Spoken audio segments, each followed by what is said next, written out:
बरं पिंपरी चिंचवड, पुणे याच्यामध्ये जवळपास दिवसाला तुम्ही 15-15, 16 तास आम्हाला बाहेर प्रचारात दिसताय. काय मूड आहे पुणेकरांचा? काय पल्स नाही, जाणून बाहेर पण घेतली? मी गेलेलो होतो. सांगली, परभणी, आपल्या लातूर, अमरावती अशा नाशिक. वेगवेगळ्या भागात. पण माझं हे होम टाऊन आहे. 25 वर्ष पाठीमागच्या काळात 1992 ते 2017 पर्यंत पिंपरी चिंचवड महानगरपालिका मी पाहत होतो. त्यावेळेस त्या शहराचा सर्वांगीण विकास करण्याचा प्रयत्न मी आणि माझ्या सहकार्यांनी केला, अधिकाऱ्यांना बरोबर घेऊन.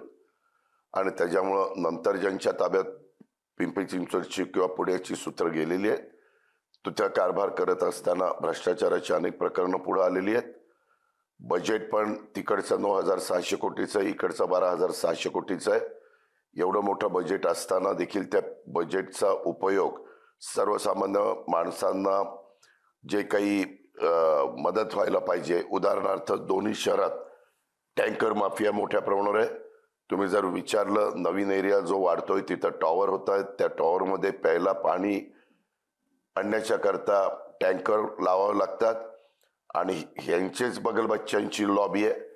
माझा दावा आहे की हेच मुद्दाम काही काही भागात वॉल कमी जास्त करतात आणि मग तिथं पाण्याची टंचाई झाली की टॉवरमध्ये सोसायटीमध्ये राहणाऱ्या लोकांना तिथं पाणी मागवावंच लागतं, कारण पाण्याशिवाय तर काहीच शक्य नाही.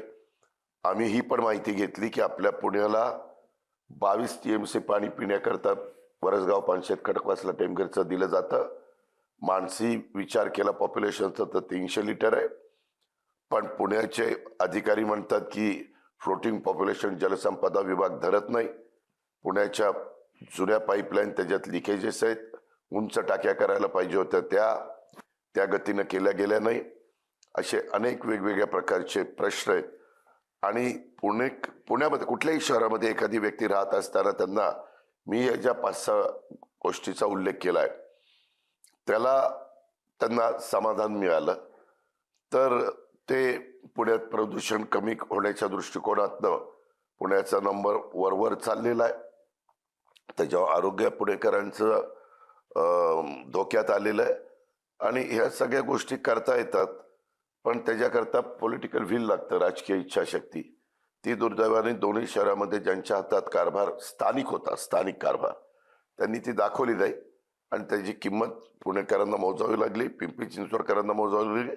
आशिया खंडातले सगळ्यात श्रीमंत महानगरपालिका आज कर्जबाजारी झालेली आहे. आज 4,000 कोटी रुपये वेगवेगळ्या विभागाची बिलं ही देणं बाकी आहे. अशा